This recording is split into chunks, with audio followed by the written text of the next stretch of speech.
राज्य शासनाच्या कृषी विभागाच्या वतीनं भुईमूग उत्पादकता या विषयावर राधानगरी तालुक्यातील तुरंबे इथं कृषी शाळा घेण्यात आली। यावेळी शेतकऱ्यांना भुईमुगाची बीज प्रक्रिया, सुधारित वाणांची निवड तसंच कादेरी लेपाक्षी या भुईमूग जातीबाबत सविस्तर माहिती देण्यात आली।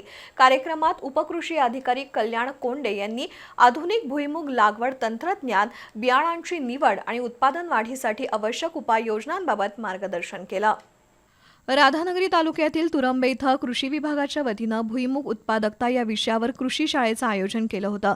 यावेळी भुईमुगाची बीज प्रक्रिया आणि कादेरी लेपक्षी या जातीच्या भुईमुगाच्या बियाणे बीज प्रक्रियेबाबत माहिती देण्यात आली। तर उपकृषी अधिकारी कल्याण कोंडे यांनी शेतकऱ्यांना आधुनिक भुईमुगाच्या बियाणांची माहिती दिली।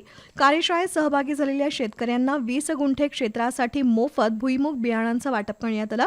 तसंच पेरणीपासून काढणीपर्यंत कृषी विभागाकडून शेतकऱ्यांना सातत्यानं मार्गदर्शन केलं जाणार असल्याची माहिती देण्यात आली।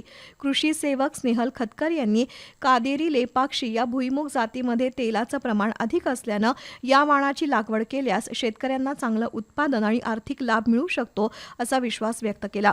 यावेळी सरपंच दयानंद कांबळे, सहाय्यक कृषी अधिकारी जयश्री पाटील, माजी सरपंच बाळासो देवर्डेकर, ग्रामपंचायत सदस्य सागर भावके, दत्तात्रय चौगुले, नामदेव मुळीक, संतोष सावंत, सुवर्णसिंह किल्लेदार यांच्यासह ग्रामस्थ आणि शेतकरी उपस्थित होते।